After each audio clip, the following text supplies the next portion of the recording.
রব্বুল আলমিনের দরবারে রব্বুল আলমিন পবিত্র রমজান মাসে আমাদেরকে তালিম তরবিয়াত প্রতিষ্ঠিত করে গেছেন আব্বাজান রহমাতুল্লাহ আলাই। শিক্ষার সঙ্গে দীক্ষা, প্র্যাকটিক্যাল থিওরিক্যাল কাজে লাগে, প্র্যাকটিক্যাল যখন সে বাস্তবায়ন করতে পারে। এখানে আল্লাহর কত ফজল করিম রহমাতুল্লাহ আলাই আব্বাজান তিনি বিশেষ করে রমজান মাসে তালিম তরবিয়াতের ব্যবস্থা করে গেছেন, অর্থাৎ বাস্তবে ট্রেনিং দেওয়ার জন্যে। রোজা বলা হয়েছিল অর্থ হলো বিরত থাকা, এক কথায় শুধু খানা পানি থেকে না খাওয়া না পান করা, এর থেকে বিরত থাকার নামই রোজা না। বলা হয়েছিল হাতের রোজা, চোখের রোজা, জিহ্বার রোজা, অঙ্গ প্রত্যঙ্গের রোজা আছে। এক কথায় সমস্ত খারাপ কাজ থেকে, অশ্লীলতা থেকে, আল্লাহর হুকুমের বিরুদ্ধাচারণ থেকে যখন আপনার অঙ্গ প্রত্যঙ্গকেও আপনি বিরত রাখতে পারবেন, মূলত ওর নামই হলো রোজা। এখানে বাস্তব রোজা যেভাবে রাখা দরকার, আলহামদুলিল্লাহ সেভাবে রাখার একটা পরিবেশ আল্লাহর রহমতে আল্লাহ তৈরি করছে। এখানে একটু চেষ্টা করলেই সমস্ত অঙ্গ প্রত্যঙ্গকে আপনার আল্লাহর নাফরমানি থেকে বাঁচাবার একটা সুযোগ আছে। তা যে নাকি জ্ঞানী সে কিন্তু সবসময় সুযোগের সদ্ব্যবহার করে, আর যে নাকি আসলে বোকা সে সুযোগ পাইয়াও কিন্তু সুযোগের সদ্ব্যবহার করতে পারে না। হাদিসের মধ্যে আসছে, আল্লাহ রসুল সাল্লাল্লাহু আলাইহি ওয়াসাল্লাম বলছেন, মোমেন বোকা হতে পারবে না, চালাক চতুর হতে হবে।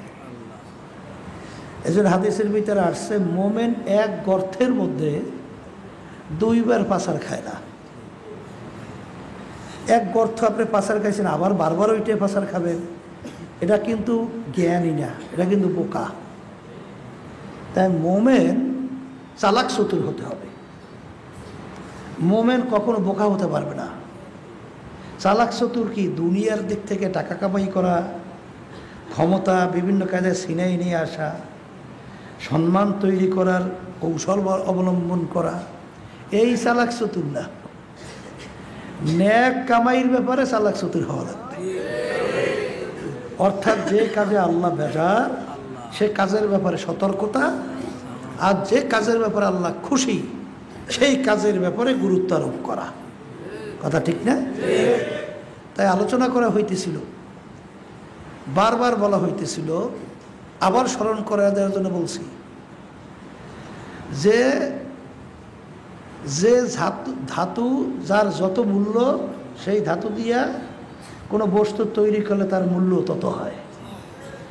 লোহা দিয়া যদি আপনি আংটি তৈরি করেন তার যা মূল্য হবে, রূপা দিয়া তৈরি করলে তার মূল্য লোহার চেয়ে বেশি, স্বর্ণ দিয়া তৈরি করলে তার মূল্য আরও বেশি, হিরে দিয়ে তৈরি করলে তার মূল্য আরও বেশি। একই আংটি যেইটার মূল্য ধাতুর বেশি, ওইটা দিয়ে তৈরি করলে মূল্য বেশি হয়। তা আল্লাহ রাব্বুল আলামিন ফেরেশতাদেরকে সৃষ্টি করছেন নূর দিয়া, জিন জাতিকে সৃষ্টি করছেন আগুন দিয়া, মানুষ জাতিকে সৃষ্টি করছেন আল্লাহ মাটি দিয়া।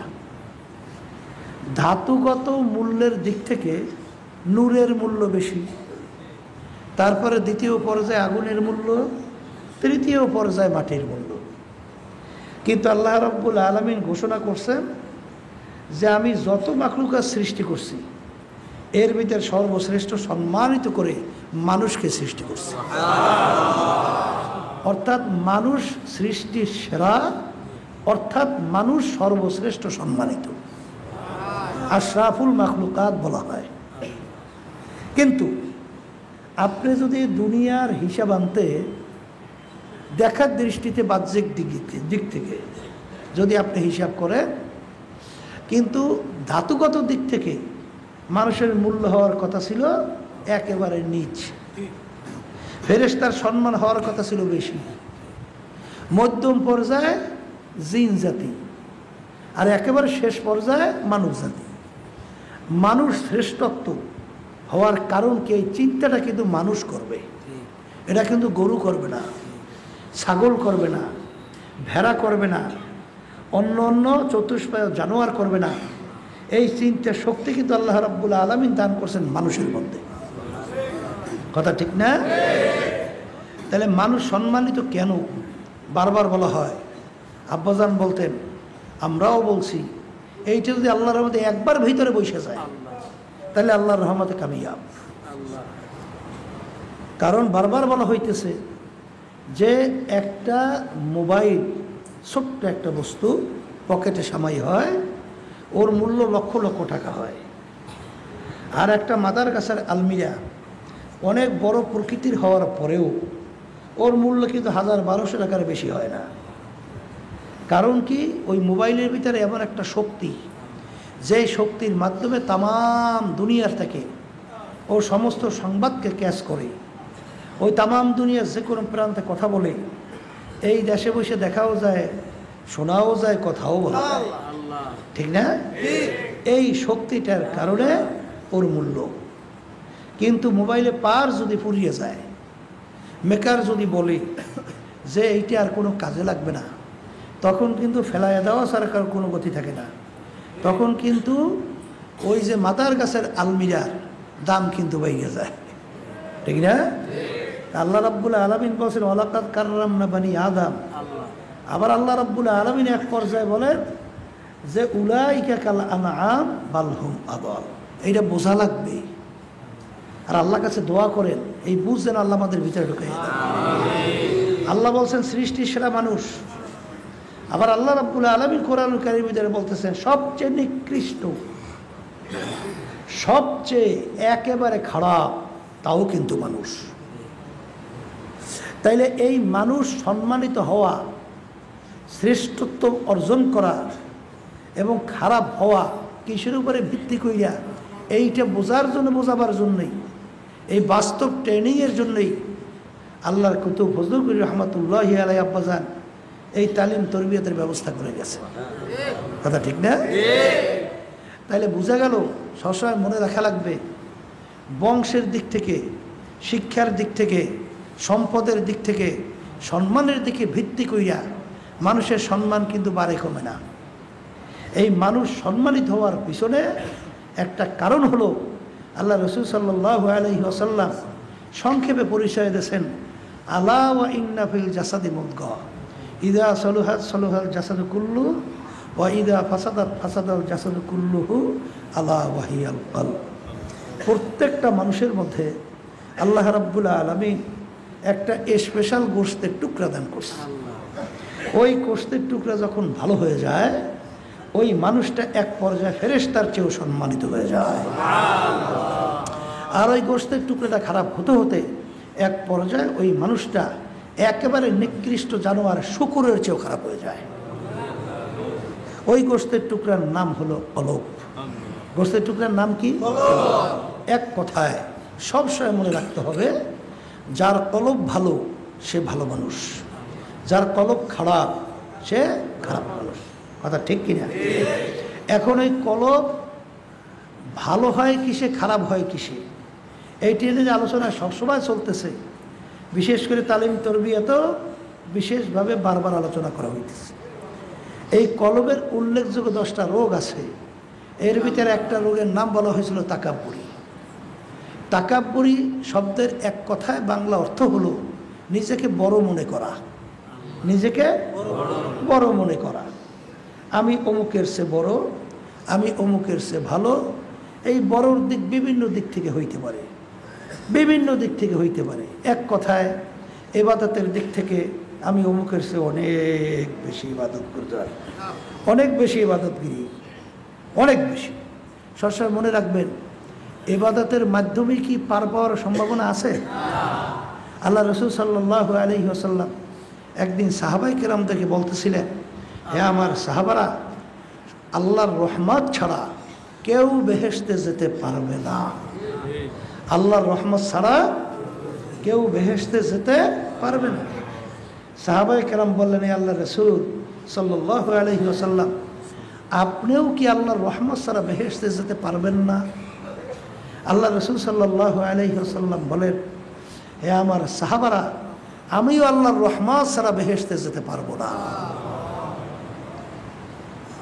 তাহলে অনেকে যদি মনে করেন যে ইবাদত যে পরিমাণ করি এর মাধ্যমে নাজাত পেয়ে জান্নাতে যাইতে পারবো, কি এইটাই কি জান্নাতে যাওয়ার ভিত্তি? যদি তাই হয়, বনি ইসরাঈলের হাদিসের ঘটনা মনে রাখবেন সবসময়। এক আবেদ 1000 বছর ইবাদত করছে। কত বছর?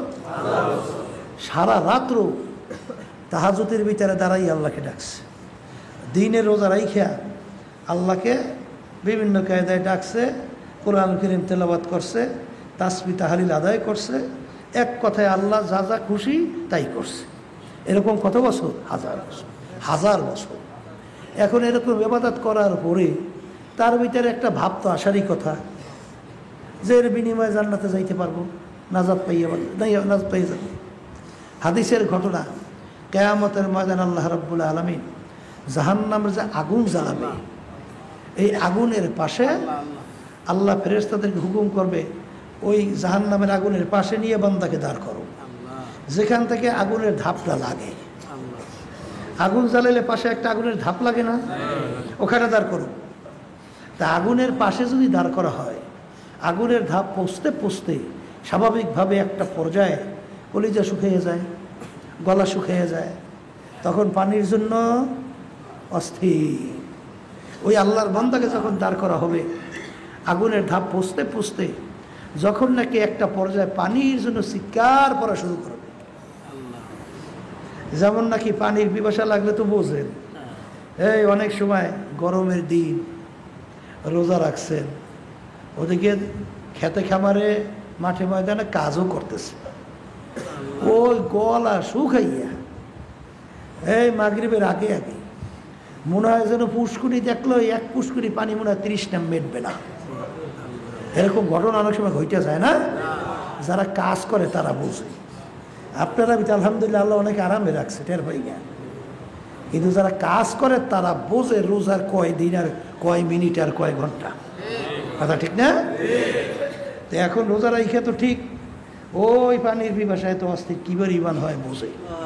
তো ওই আল্লাহর বান্দা যখন নাকি, তাই ওটা ওদিকে শুধু দূরে সরাই যাও, যেই কথা বলতে চাইছিলাম,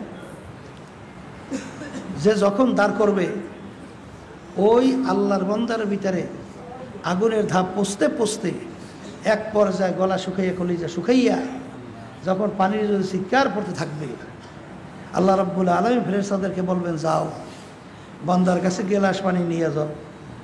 বান্দা যখন পানি পান করতে চাইবে, বিনামূল্যে পানি দিও না। মূল্য কি? বলে 1000 বছর যে ইবাদত করছে, এই বছর 1000 বছর ইবাদত করছে, সমস্ত সব যদি তোমাকে দেয়, বিনিময়ে 1 গ্লাস পানি দিও। কি ঘটনা তাই হবে। আল্লাহর বান্দা তো পানির পিপাসা অস্থির, পানি পানি বলে চিৎকার করতে থাকবে। মনকে সবসময় বুঝাইয়ে, এই যারা একটু একটু ইবাদত করেন, আবার ভিতরে যেন ওজব না আসে, আবার ভিতরে যেন একেবারে তৃপ্তি আইসে ভরিয়ে না যায়, আবার এরকম ভাব না আসে যে নাজাত পেয়ে জান্নাতে চলে গেলাম। বসেন, আরে বসেন। তাই যেই কথা বলতে চাইছিলাম, এই বেড়া একজনকে হাত ব্যথা পাইলে কি দর বেশি করি? হ্যাঁ, যদি ব্যথা পাই কোনো দর বেশির কাছে, তাই যেই কথা বলতে চাইছিলাম, সেখানে দাঁড় করার পরে যখন পানি চাবে, বিনামূল্যে পানি দেয় না। মূল্য কোথায়? 1000 বছর যে ইবাদত করছো, সমস্ত সব যদি দিতে পারো, বিনিময়ে 1 গ্লাস পানি। বসে কি শেষ পর্যন্ত যখন নাকি তার কাছে পানি নিবে, বলে বিনামূল্যে পানি দেই না। মূল্য পাবো কোথায়? 1000 বছর যে ইবাদত করছেন সমস্ত সব যদি আমাকে দিতে পারেন বিনিময়ে 1 গ্লাস পানি। তাই যখন ওই অবস্থায় পড়ে সে ছাড়া তো আর বোঝে না, সে তো পানির পিপাসায় রুটা বের হয়। যখন নাকি বলবেন যে ভাই আমার রুটা বের হয়ে যাইতেছে, পানি দিয়ে আমি সব দিয়ে আমি কি করব, সমস্ত সব আপনি নিয়ে যান, বিনিময়ে 1 গ্লাস পানি পান করা। যখন বান্দা পানি পান করবে আল্লাহ রাব্বুল আলামিন ডাক দেবেন, বান্দা দাঁড়াও। 1 গ্লাস পানির বিনিময়ে 1000 বছরের সমস্ত ইবাদতের সওয়াব সব তুমি দান করলা 1 গ্লাস পানি। আর তোমাকে দুনিয়ার মধ্যে আমি হাজার হাজার লক্ষ লক্ষ গ্লাস পানি পান করাইছি, এই পানি পান করার বিনিময়ে আমাকে দেবা কি দেবা? বসে তখন বান্দা সেজদায় পড়ে কাঁদবে, হে আমার দয়ার মালিক, আপনার রহমত ছাড়া, বস আপনার রহমত ছাড়া মালিক বেহেশতে যাওয়ার কোনো কায়দা নাই, মাফ পাওয়ার কোনো কায়দা নাই। তাহলে আল্লাহ রাসূল সাল্লাল্লাহু আলাইহি ওয়াসাল্লাম বলেন, আল্লাহর রহমত ছাড়া কেউ বেহেশতে যাইতে পারবে না। সাহাবায়ে কেরাম বলেন, আল্লাহ রাসূল আপনি বলে, আমি আল্লাহর রহমত ছাড়া বেহেশতে যাইতে পারবো না। তাই যাদেরকে আল্লাহ রাব্বুল আলামিন একটু ইবাদত করার তৌফিক দিয়েছেন, খবরদার এই তৌফিক পাইয়া কেউ যেন, গ্রামে একটা কথা আছে না, আমোদে যেন একেবারে হাত পা ছাড়িয়ে না দেয়। হাত পাকে ছাড়িয়ে দিয়ে না, আল্লাহকে শুকরিয়া আদায় করিয়া, মালিক আমাকে আপনার ইবাদত করার তৌফিক দান করছেন, হে আল্লাহ তোমার দরবারে লাখো কোটি শুকরিয়া। যে যত বেশি ইবাদত করতে পারবেন, আল্লাহর হুকুম নবীর তরিকা অনুযায়ী চলতে পারবেন, তত বেশি তার ভিতরে শুকরিয়া আদায় বেশি করতে হবে। কথা ঠিক না? কিন্তু এক শ্রেণী একটু ইবাদত করার সুযোগ পাইলেই আরে সর্বনাশ, এখন তার ভাব কি? হিন্দুসলি রহমতুল্লাহ আলাইহি সে যখন নাকি রওনা করলেন, তখন ওই খ্রিস্টানদের ওই অবস্থান দেখা মনে মনে বলতেছিলেন, আরে ওদের অবস্থা কি হইবে, ওরা এই অবস্থা কেন? একটু ঘৃণা ঘৃণা শব্দটা আসছে, এরকম একটা ভাব এসে গেছে। আল্লাহ রাব্বুল আলামিন সঙ্গে সঙ্গে রহমতের উঠেই নিয়ে গেছে, নজর উঠাই নিয়ে। এবার ঘটনা তো জানেন কি ঘটনা ঘটছে। শেষ পর্যন্ত যখন ভিতর থেকে আল্লাহ রহমতের নূর উঠে গেছে, এখন সে ওই যে খ্রিস্টানদের যে ওই মেয়ের প্রতি নজর চলে গেছে, ওই মেয়ের প্রতি নজর যাইয়া এখন সে এমনভাবে তাকাই রয়েছে। এখন তার সাথীরা বলতেছে, হযরত ব্যাপার কি, ব্যাপার কি, আপনি যে সব কিছু বাদ দিয়ে ওই মেয়েটার দিকে তাকাই রয়েছেন? তখন 2 চোখের পানি ছাড়িয়ে দিছে, কলে তোমরা যাও, এখন আমার দ্বারা আর কোনো কাজ হবে না, আমি এখন ওই মেয়ের পাগল হয়ে গেছি, ওকে মেয়েকে না পাই আমার কোনো উপায় নাই। শেষ পর্যন্ত এক পর্যায়ে জানেন, যখন সাথীরা বহুত অপেক্ষা করিয়া মুরিদরা কান্দাকাটি করা শুরু করলেন, আল্লামা আন্দলুসী রহমতুল্লাহি আলাইহি তিনি এক পর্যায়ে যখন বললেন মেয়েকে বিবাহ দ্বারা প্রস্তাব বিজাতি, তখন তাকে শর্ত লাগাইল যে তুমি যদি মেয়েকে বিবাহ করতে চাও, এক পর্যায়ে তোমার এই ভেড়া ছাগলের রাখালগিরি করতে হবে, শুয়ারের রাখালগিরি করতে হবে, শুয়ার পালতে হইবে, শুয়ার পালা শুরু করছে। এখন ওই এক পর্যায়ে ইমান হারা হয়ে গেছে, এক পর্যায়ে তাদের চরিত্রবান হয়ে গেছে। এখন ওই শুয়ারের পিছনে ঘোরে আর ওই শুয়ার পরিচালনা করে। এক পর্যায়ে কত বছর পর যখন তার মুরিদরা আসলেন, আইসা যখন এই অবস্থা দেখলেন, আল্লাহর কাছে 2 চোখের পানি ছাড়িয়ে দিয়া স্বাধীনতা কান্নাকারি করে, মালিক তোমার খেলা বোঝা তো বড় না, আমার দয়ার মালিক, এত বড় তোমার কুতুব, এত হাজার হাজার হাদিস যারা কি হাফেজে হাদিস ছিল, যার এত হাদিস তার মুখস্থ, এত কিতাব যার আয়ত্তে, তার শেষ পর্যন্ত এত কিছু যাকে আপনি নেয়ামত দান করছেন, এত বড় আপনার কুতুব, যার হাজার হাজার বড় বড় আলেম না তার মুরিদ, হে আমার মালিক, তার ব্যাপারে আপনার কি ফয়সালা? তখন আল্লাহর বান্দারা কাঁদতেছে দুই চোখের পানি ফেলাইয়া।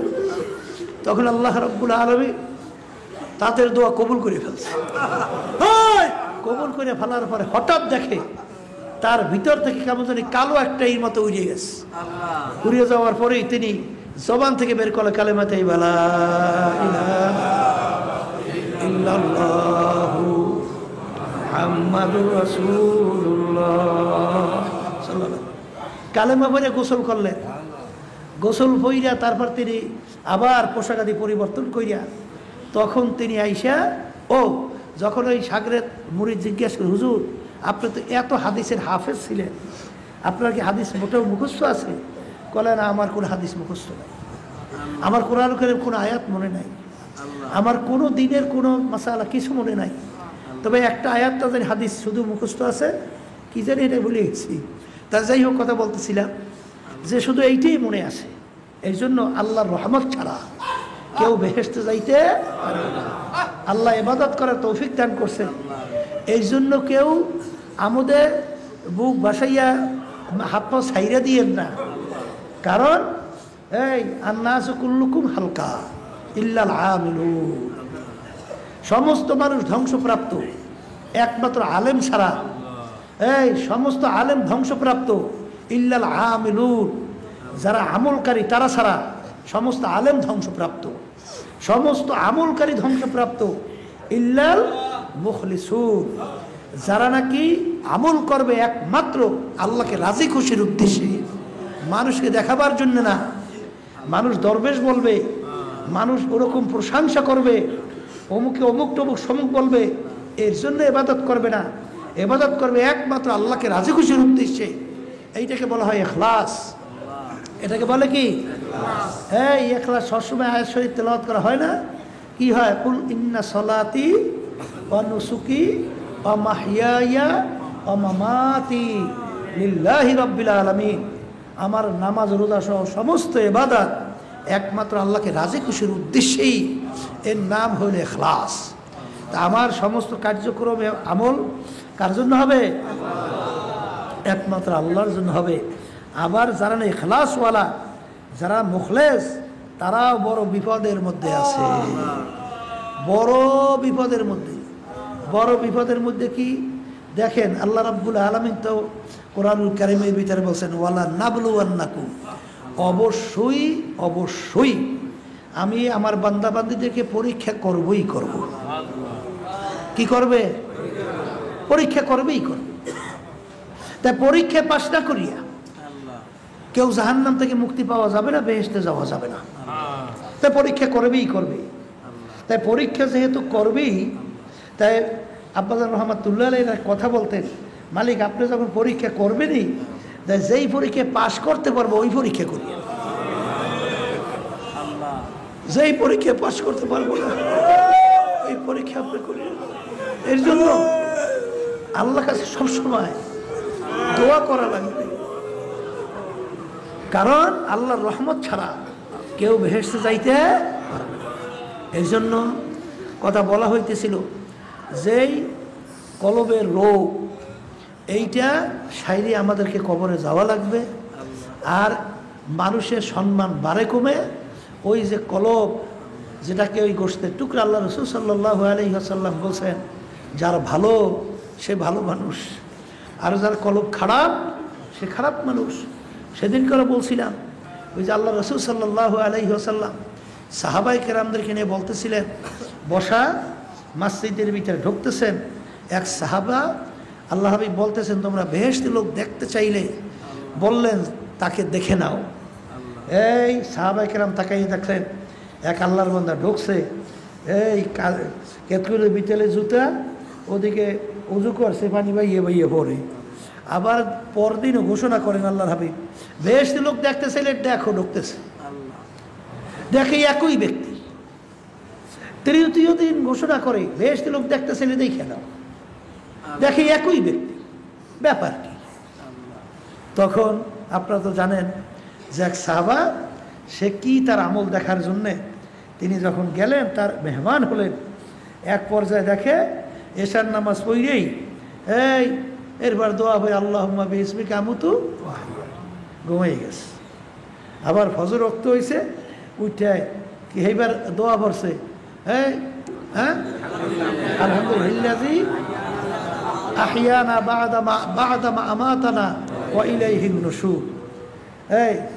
এই দোয়া পড়িয়া আবার উঠে গেছে, উঠে পড়িয়া আবার ফজরের নামাজ ফরজ আদায় করিয়া আবার স্বাভাবিক চলে। 2-3 দিন এরকম দেখার পরে তেমন ব্যতিক্রম কোনো আমল তেমন একটা দেখে না। তা রওনা করছে যে ব্যাপার কি, আপনার আর ব্যতিক্রম কোনো আমল আছে? বলেন না, আর সে তার ব্যতিক্রম তেমন কিছু নাই।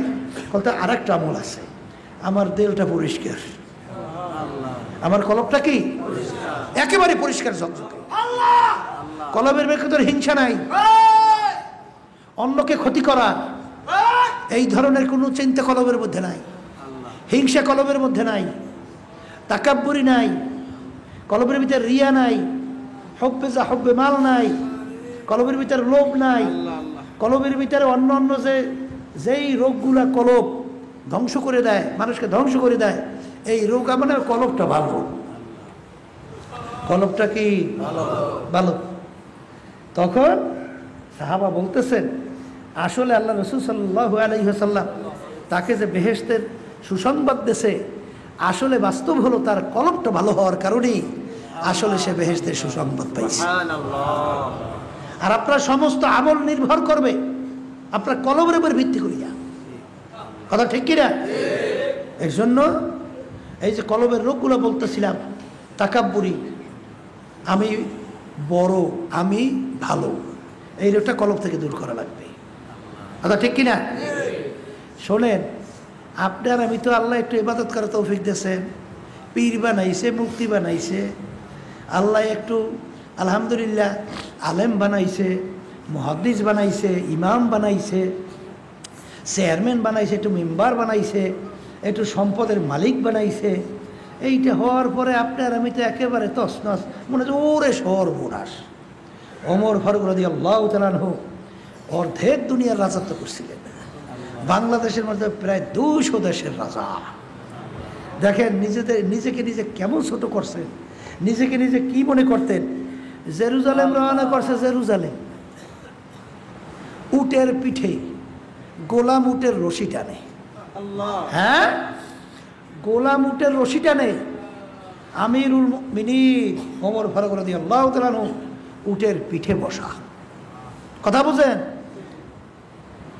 কিছুক্ষণ পরে ওমর ফারুক রাদিয়াল্লাহু তাআলা অর্ধেক দুনিয়ার রাজা গোলামকে ডাক দিয়ে বলে, গোলাম তুমি এখন উটের পিঠে ওঠো, আমি উটের রশি টানবো। চিন্তা করা যায়? চিন্তা করা যায়? হ্যাঁ, অর্ধেক দুনিয়ার রাজা, বাংলাদেশের প্রায় 200 দেশের রাজা, যার ভয়তে বাতিল বাদশাদের কলিজার ভিতরে থরকম্পন শুরু হয়ে যাইত, মস্তক থরথর করে কেঁপে উঠত। সেই আমিরুল মুমিনিন ওমর ফারুক রাদিয়াল্লাহু তাআলা আনহু গোলামকে বলতেছেন, উটের পিঠে ওঠো, আমি উটের রশি টানব। কি মনে করেন? হ্যাঁ, এগুলা নিজেদের ভিতরে মোয়াজানা করতে হবে যে আপনার আমার অবস্থাটা কি। এখন গোলাম বলতে, হুজুর কি বলতেছে? এক শ্রেণী আমার বাজানরা আছে, আল্লাহ রাব্বুল আলামিন বিভিন্ন দিক থেকে সম্মান দান করছে, একটু বড় বংশে বানাইছে, সৈয়দ বংশে আল্লাহ পাঠাইছে। এটা তোমার আমার কোনো কৃতিত্ব না, আল্লাহর রহমত, হ্যাঁ আল্লাহর দয়া। তোমার আমার কি? তুমি আর আমি দরখাস্ত করছি আল্লাহর কাছে, আল্লাহ তুমি আমার সৈয়দ বংশে পাঠাও, আল্লাহ তুমি আমার তালুকদার বংশে, আল্লাহ তুমি আমাকে চৌধুরী বংশে পাঠাও, কি দোয়া করছে? হ্যাঁ, তাহলে তোমার আমার মাতুব্বরি ডেকে, এই ঘরের ভিতরে অনেক লক্ষ লক্ষ কোটি কোটি আল্লাহর বান্দিরি আছে, এই এক আল্লাহর বান্দিরি আল্লাহ হিসেবে বউ হিসেবে কবুল করছে, মুফতি সাহেবের বউ হিসেবে কবুল করছে, অমুক বড় মেয়ের বউ হিসেবে কবুল করছে। এতে তোমার তাকাব্বুরি কি আছে? এতে তোমার আমি বরত্ব কি আছে? তুমি আল্লাহর কাছে দরখাস্ত করছো, হ্যাঁ, যে আল্লাহ তুমি আমার অমুক এমপির বউ বানাইও, মন্ত্রীর বউ বানাইও, তুমি পীরের বউ বানাইও, মুফতির বউ বানাইও, তুমি অমুক সাইকুলা দেশের অমুক বানাইও, চেয়ারম্যানের অমুক, কি কেউ দরখাস্ত করছে? হ্যাঁ, তা আল্লাহ রাব্বুল আলামিন তোমার জন্য কবুল করছেন। এই দয়া কার? এই জন্য বেশি বেশি শুকরিয়া আদায় করা লাগবে না? হ্যাঁ, ওমর ফারুক রাদিয়াল্লাহু তাআলা তিনি আল্লাহর দরবারে শুকরিয়া আদায় করে আর কান্দে, বলে মালিক আমি ওমর তো আসিলাম উট চড়াইতাম মরুভূমির মধ্যে, অনেক সময় রোদ্রে টেকতে পারতাম না, রোদ্রে তাপের চলে চামড়া পুইরা যাওয়ার উপক্রম, তখন উটের পাশার পিছনে যাইয়া ছায়া লইতাম, তখন অনেক সময় উঠে পায়খানা প্রস্রাব করলে অনেক সময় মাথার ভিতরে পড়িয়ে যাইত, আমি সেই ওমর। আজকে তুমি আমাকে বানাইছো অর্ধেক জাহানের রাজা, আর বর্তমানে এক শ্রেণী একটু কিছু হইয়াই ওরে সর্বনাশ, ধারে কাছে বেরা যায়। হ্যাঁ, এই ওমর ফারুক রাদিয়াল্লাহু তাআলা আনহু গোলামকে বলতেছে উটের পিঠে ওঠো, এখন তুমি উটের পিঠে থাকবা, আমি উটের রশি চালাবো। পালাক্রম কিছুক্ষণ ওমর রাদিয়াল্লাহু তাআলা উটের রশি টানে, কিছুক্ষণ গোলাম, এরকম করতে করতে আল্লাহর কি কুদরত, যখন জেরুজালেম পৌঁছলো তখন উটের রশি টানা পালা পড়ছে আমিরুল মুমিনিন ওমর ফারুক রাদিয়াল্লাহু তাআলা।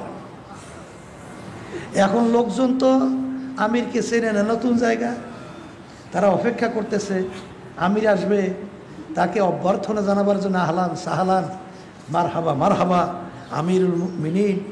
এই উটের পিঠে দৌড়িয়ে গেছে, যাইয়া আমিরকে উটের পিঠ থেকে নামাবে, গোলাপ উটের পিঠ থেকে ডাক দিয়ে বলতেছে আমি আমির না, আমির উটের রশি টানতেছে। मेटा दे अपना हस्ती को अगर कुछ मर्तबा चाहो किदा ना खाक के मिले गोले गुजार होता है। এক শ্রেণী পর্দা আলে মা বোনদেরকে আল্লাহ সুন্দরী বানাইছে, এটা তোমার কি গৌরব, তো আল্লাহ বানাইছে। হ্যাঁ, এই এক শ্রেণী আমার মা বোনদেরকে আল্লাহ রাব্বুল আলামিন একটু কালো বানাইছে, আবার কিছু পুরুষদেরকে আল্লাহ রাব্বুল আলামিন সুন্দর বানাইছে, আবার কিছু কালো বানাইছে। এই এটা তো শুকরিয়া আল্লাহ রাব্বুল আলামিনের দরবারে। মন খারাপ হওয়ার তো কিছু নেই, আছে নাকি? এই তুমি যদি মন খারাপ করো তাহলে কালো সুন্দর হয়ে যাবা? আসতে কয় না, তা আল্লাহ যা বানাইছে আলহামদুলিল্লাহ। হ্যাঁ, আল্লাহ যেরকম রাখছেন আলহামদুলিল্লাহ, সর্বক্ষেত্রে আলহামদুলিল্লাহ বলা। এই জন্য কিতাবের ভিতরে আসছে দুনিয়ার ব্যাপারে তাকানো লাগবে নিচের দিকে, আর আখেরাতের ব্যাপারে তাকানো লাগবে উপরের দিকে। কথা ঠিক কিনা? কেউ যদি দুনিয়ার ব্যাপারে উপরের দিকে তাকায় সে দুনিয়াতেও অশান্তি, আখেরাতেও অশান্তি। বলে তা কেমন? আপনি ধরিয়ে গেছেন ঢাকা, 10 তলা বিল্ডিং এর মালিক বাড়ি আছে না? কথা বলেন, বিভিন্ন বড় বড় নাম রাখছে, টাওয়ার, অমুক টাওয়ার সমুক টাওয়ার রাখছে না? এখন তার বাড়ি করতো একেবারে জীর্ণ শীর্ণ, ওই হয়তো অনেক সময় একটু পাতা দিয়েও তো ঘর বানায়, আছে না? এখন এই আল্লাহর বন্দা তো গেছে ঢাকা, যাইয়া দেখে ওরে সুন্দর সুন্দর বিল্ডিং। এখন আফসুস করে যে আফসুস, আমার তো এরকম সুন্দর একটা বিল্ডিং হইল না, আমার তো এই পাতার ঘর, আমার তো এই টিনের ঘর। আচ্ছা, এই আফসোস করার পরে তোমার দিলের ভিতরে শান্তি লাগবে না অশান্তি? এটা মুখ খুলে বলেন, অশান্তি। আচ্ছা, অশান্তি তৈরি হয়েছে আপনার এই আফসোস করার পরে। আপনার কি ওই পাতার ঘর 10 তলা বিল্ডিং হয়ে গেছে? হয়েছে না, বরঞ্চ আপনার ভিতরে অশান্তি বাড়ছে, ঠিক কিনা? আচ্ছা, তুমি 10 তলা বিল্ডিং দেখে তুমি আফসোস করলা, কিন্তু তুমি ঢাকা যখন গেলা, ওই আইল্যান্ডের মধ্যে যে এক শ্রেণী আল্লাহর বন্দাবান্দিরা রাত্র রৌদ্র, রাত্র শীত গরম, এর ভিতরে আইল্যান্ডের ভিতরে পরিবেশ দেখছেন, দেখছেন দেখছেন। তুমি ওইটা দেখো নাই, তুমি ওইটা দেখো নাই যে আল্লাহ আমি তো তোমার বান্দা, এও তো তোমার বান্দা। হে আমার মালিক, তুমি তো আমাকে একটু মাথা গোজার জায়গা দেছো, আমার পাতা হইলো আমার একটু ঘর আছে, কিন্তু তোমার এই বন্দাবান্দির তো তুমি কোনো থাকার মাথা গোজার জায়গাই রাখো নাই।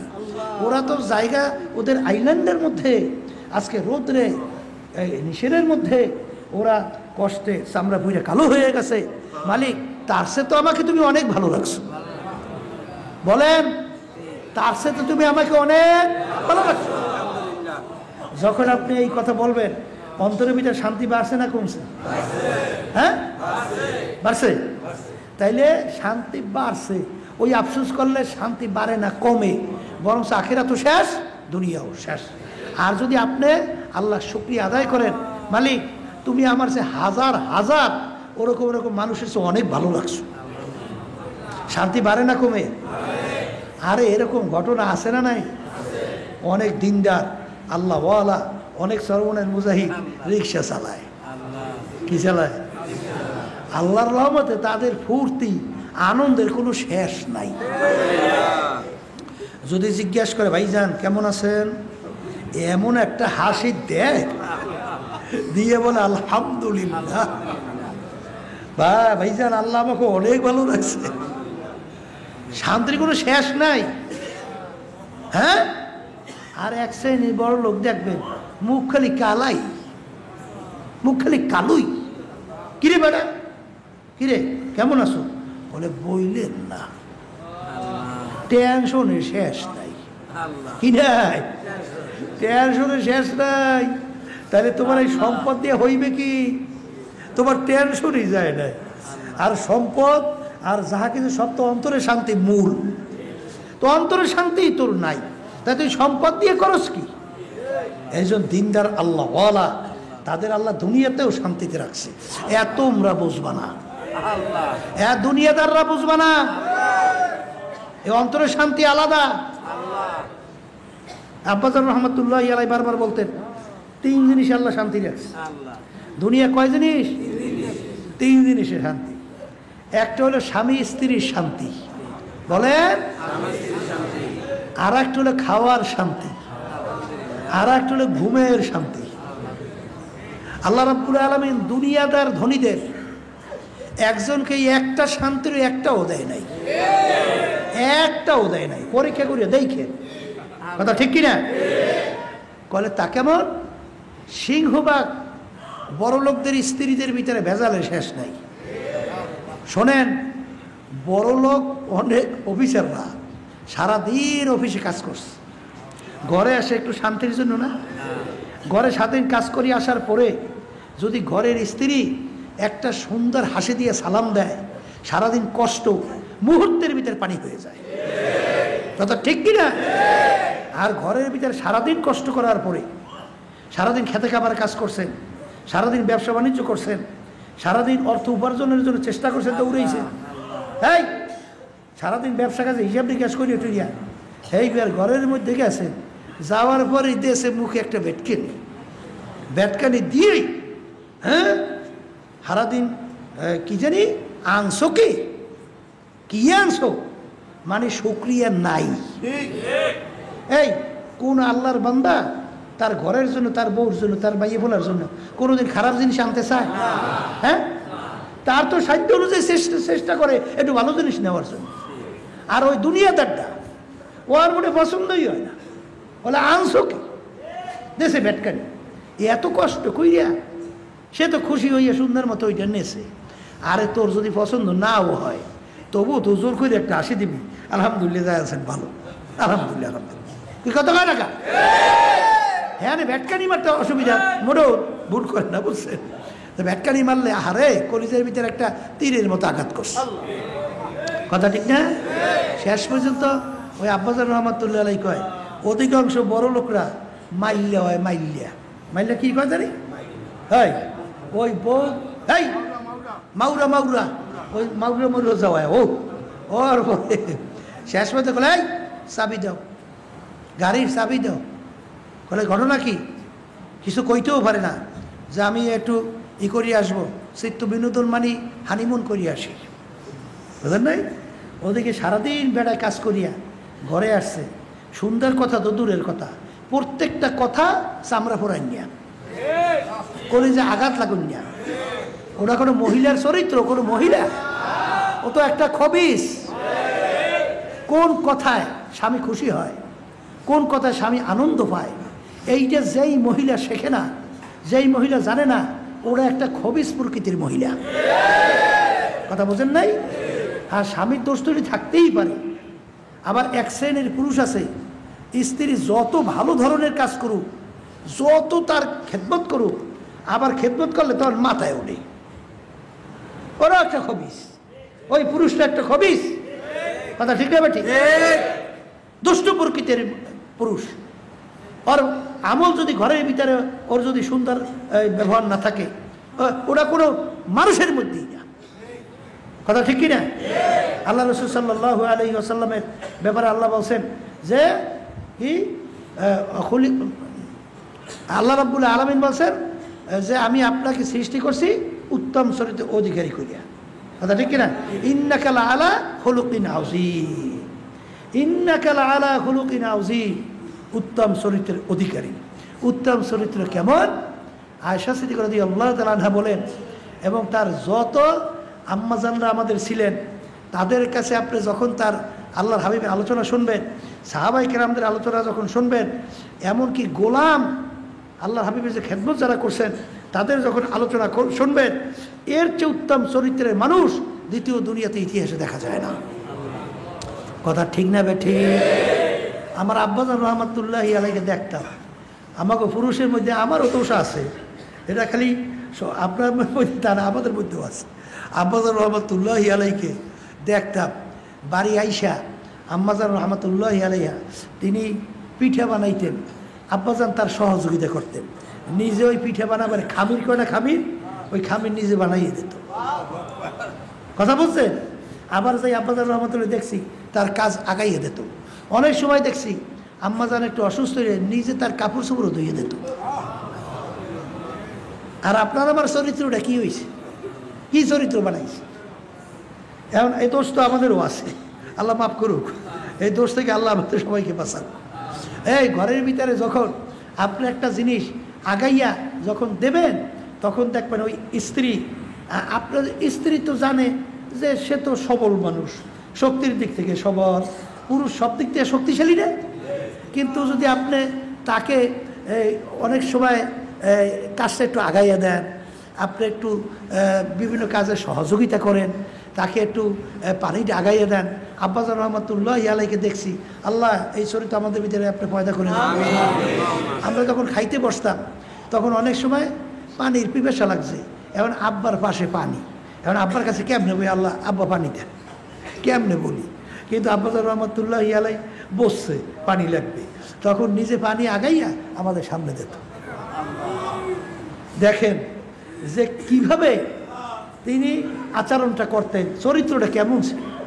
আর বর্তমানে এক শ্রেণীর আছে, এই এ কাম করবে আমার বউ, এটা আমার কাম আসলে নাই, এই বিছানা ঝাড়বে বউ, আমার কি কাম, ঝাড়ু দেবে বউ, আমার কি কাম, ক্যা বউ কি তোমার বান্দি নাকি? হ্যাঁ, অর্ধাঙ্গিনী বলা হয়। কি বলা হয়? অর্ধাঙ্গিনী।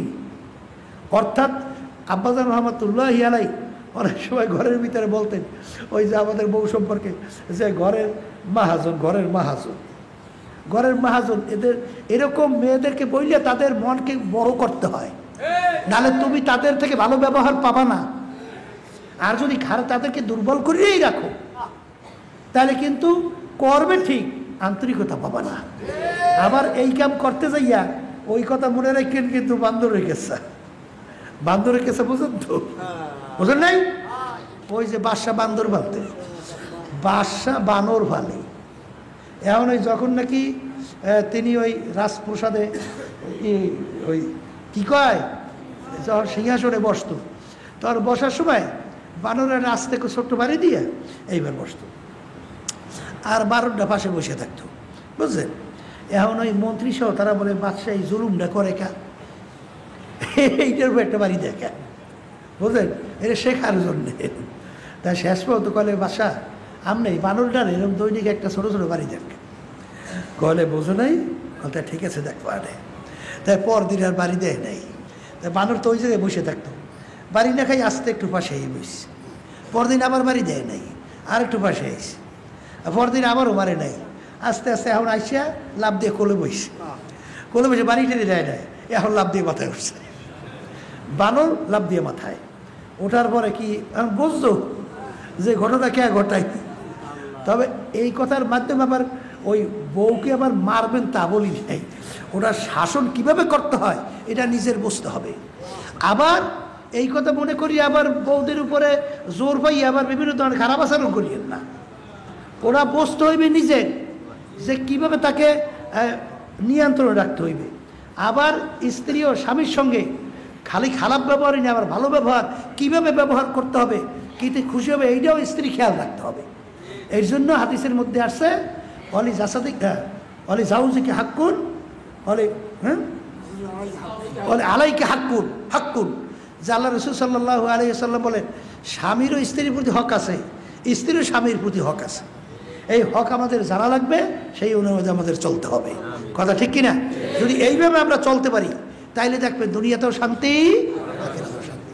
তাই যেই কথা বলতে চাইছিলাম যে উমর ফারুক রাদিয়াল্লাহু তাআলা আনহু তিনি নিজেকে নিজে কিভাবে মনে কইরা তারপর তিনি দুনিয়াতে চলছেন, সাহাবায়ে কেরামরা কিভাবে চলছেন, আল্লাহ রাসূল সাল্লাল্লাহু আলাইহি ওয়াসাল্লাম তিনি নিজে কিভাবে চলছেন। দেখেন ফতে মক্কার সময় আল্লাহ নবী সাল্লাল্লাহু আলাইহি ওয়াসাল্লাম সাহাবায়ে কেরামদেরকে নিয়ে বললেন না, এই জায়গাটা মুসলমানদের জন্য আজাদ, বিজাতিরা এই জায়গাটা পরিষ্কার করে দেবে। বুড়া মহিলা, বুড়া মা, বুড়া মহিলা কেউ নাই, এখন সে তো বিজাতি, এখন সে তার ওই বিভিন্ন মাল আসবাব নিয়ে পারইবে কেমনে, যাইবে কেমনে। এখন মন মতো আল্লাহ রাসূল সাল্লাল্লাহু আলাইহি ওয়াসাল্লামকে গালাগালি করতে আসছে, বুঝলেন। গালাগালি করার এক পর্যায়ে আল্লাহ নবী সাল্লাল্লাহু আলাইহি ওয়াসাল্লাম পাশে বসে শুনতেছেন, বলতেছেন মাগো আপনার কি হয়েছে? বলে বাবা ও তার থেকে আল্লাহ নবীকে যা বলা দরকার আমি জুই বলছে, এই বোঝাটা কোন দিক দিয়ে আইছে কথার কথা, এই আযাবটা কোন জায়গায় দিয়ে আসছে, এখন আমাদের এমন এক বিপদ, এখন এইটার কারণে আমরা থাকতে পারি না, এখন আমাদের মাল আসবাব লই আমি বুড়া মানুষ কেউ আমার নাই, আমি যাবো কীভাবে? আল্লাহ নবী সাল্লাল্লাহু আলাইহি ওয়াসাল্লাম বলেন মাগো আপনি কোথায় যাবেন? বলে অমুক জায়গায়। বলে মাগো আপনার মাল আসবাব যদি আমি নিয়ে পৌঁছাইয়া দিই? বলে বাবা তাইলে তো খুব ভালো হয়। আল্লাহ রাসূল সাল্লাল্লাহু আলাইহি ওয়াসাল্লাম তিনি ওই এই বুড়া মহিলার মাল আসবাব সব বাইন্দা কান্দের ভিতরে লইছে, লইয়া বুড়া মাকে নিয়ে জায়গা মতো পৌঁছে দিয়েছে।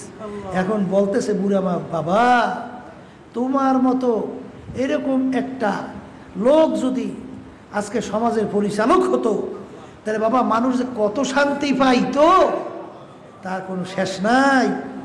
তখন আল্লাহ রাসূল সাল্লাল্লাহু আলাইহি ওয়াসাল্লাম বলেন মাগো আপনি যে মুহাম্মদকে গালি দিতেছিলেন, আপনি যে মুহাম্মদকে গালি দিতেছিলেন সেই মুহাম্মদ হইলাম আমি সাল্লাল্লাহু আলাইহি ওয়াসাল্লাম।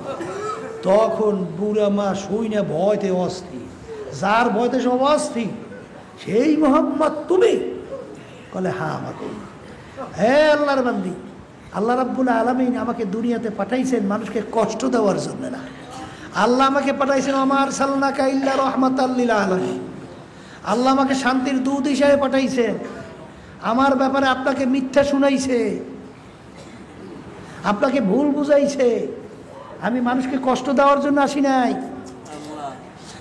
তখন বুড়া মা বলতেছে মাগো বাবা তুমি যদি সেই মুহাম্মদ হও তাহলে আমার কালিমা পড়ে মুসলমান বানায় দাও।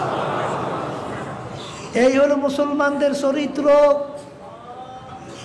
আর বর্তমানে এক শ্রেণীর আমার বাজানরা আছে, একটু বর্মেয়া হইলেই তখন সে ধরাকে সরাজ্ঞান মনে করে না, মানুষকে মানুষই মনে করে না। কথা লিখে এটা মানুষের চরিত্র না। মুসলমানদের চরিত্র আল্লাহ রাব্বুল আলামিন বয়ান করছেন ওয়ায়ুসিরুনা আলা আনফুসিহিম ওয়ালাউ কানা বিহিম খাসাসা। আল্লাহ রাব্বুল আলামিন মুসলমানদের চরিত্র সম্পর্কে বয়ান করছেন।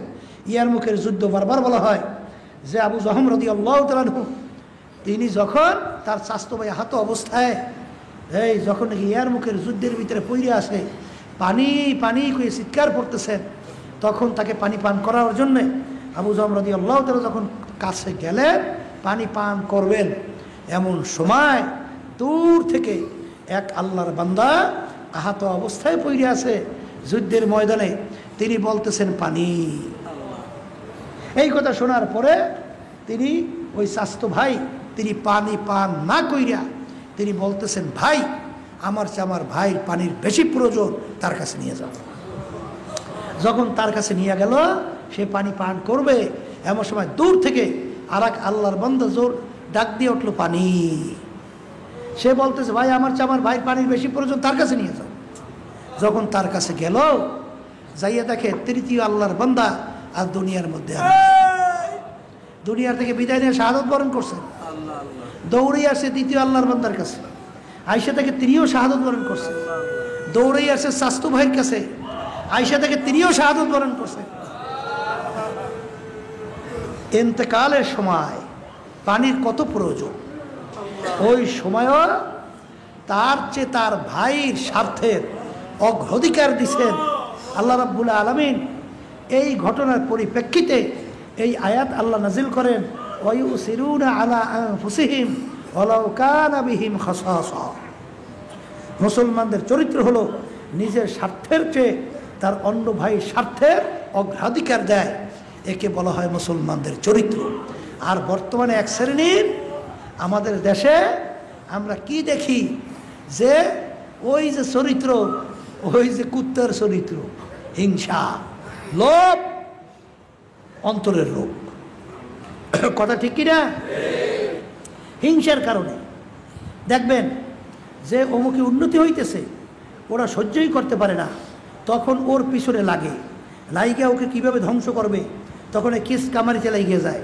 কেস কামারিতে লাগিয়া এক পর্যায়ে দেখবেন যে দৌড়াইতে দৌড়াইতে ওরকম যেই জমিন নিয়ে বা যেই সম্পদ নিয়ে কেস হয়েছে, ওরকম 5 জমিনের টাকা কিন্তু উকিল বা বিভিন্ন কোর্টে গেছে। কথা ঠিক না? তারপরে হিংসা সহ্য করতে পারে না, ওকে দমন করবেই করবে। আছে না নাই? আরে আমাদের এলাকায়ও আছে, আমি জানি তো, আছে না নাই? আছে। এই হিংসার রোগের কারণে শেষ পর্যন্ত ধ্বংস হইয়া এই আল্লাহর বান্দারা, আব্বাজান রহমতুল্লাহ বলতো না, বড় একটা মরক গরু ভরিয়ে রয়েছে, 10 কুত্তা খাইলেও পেট ভরে, 50 কুত্তা খাইলেও পেট ভরে, বলে না? কিন্তু দেখবেন 2-1টা খাতির লইয়া এই ফের খায়, অন্য কুত্তা ওরও তো পেটে কুত্তা, ও তো খাওয়ার জন্য যখন আসে তখন খেই খেই করিয়া ওরে লড়ায়, লড়ানোর পরে ও তো পেটে ক্ষুদা, ও তো দূরে যেয়ে তাকাই হয়েছে, আবার কাছে আসে খাওয়ার জন্যে, আবার খ্যাত খ্যাত করে লড়ান দেয়। এক পর্যায়ে লড়াইতে লড়াইতে ঠিকমতো ও তো তৃপ্তি খাইতে পারে নাই, সন্দেহ হয়ে গেছে, কুত্তা তো সন্দেহ হইলে ঘরে দৌড়ে না, তা দৌড়িস। এখন রাত্রে এসে পাতে সিরিয়া ও সব খাইয়ে লইয়া হাড্ডি করে ফেলাই রেস। পরদিন তো কুত্তায় মনে করছে খাবার তো আছে ওখানে, আর সে দৌড়েই দৌড়িয়ে আইসে দেখে কিচ্ছু নাই, হাড্ডি ফিরিয়ে রইস। তখন ওটা চাটে আর ঘন ঘন ঘন ঘন ঘন ঘন করে। তা ঠিক হিংসু, ওই হিংসা কিন্তু দেখবে নিজেও ধ্বংস আর অপরকেও ধ্বংস করার চেষ্টায় থাকে। এই আমাদের আশেপাশেও আছে, অনেক সম্পদের মালিক, কিন্তু সহ্যই করতে পারে না পরে উন্নতি। এরকম শুনছি, ও নাকি অন্যের ক্ষতি না করতে বলে বলে ঠিকমতো ঘুমই হয় না, ঘুম হয় না। এই একটা মেয়ের বিবাহ হবে, একটা ছেলের বিবাহ হবে, এইটা সহ্য করতে না পাইরা ও যায় রাত্রে গভীরে ওখানে যাইয়া শেষ পর্যন্ত এই বিভিন্ন বাঙ্গালি দেয়। এক শ্রেণীর আছে না ক্ষতি করার জন্য চেষ্টা করে, আছে না নাই? তাই হিংসা যে করো, এক পর্যায়ে কিন্তু এইটা এক কুফুরি পর্যন্ত পুষে যায়। কথা বোঝেন নাই? কারণ আল্লাহ রাব্বুল আলামিন একজনকে, যেমন 5 ভাইয়ের ভিতরে এক ভাইকে আল্লাহ সম্মানিত করছেন, আর একজন আসছে, এটা করছে কে? তা আল্লাহ করছে। তা তুমি সহ্য করতে না পারলে এক পর্যায়ে আল্লাহ কাজটার উপরে তোমার আপত্তি আসে না? কথা কথা নাউজুবিল্লাহ, আল্লাহ মাফ করুন, আসে না? তাই হিংসা করলে কোনো লাভ হয় না, বরং তোমার ক্ষতি হয় না। তা তাই হিংসা থেকে বাঁচবেন কেমনে? হিংসা থেকে বাঁচার জন্যে সবচেয়ে বড় একটা ঔষধ হলো যে তার প্রশংসা করা। তার কি করা?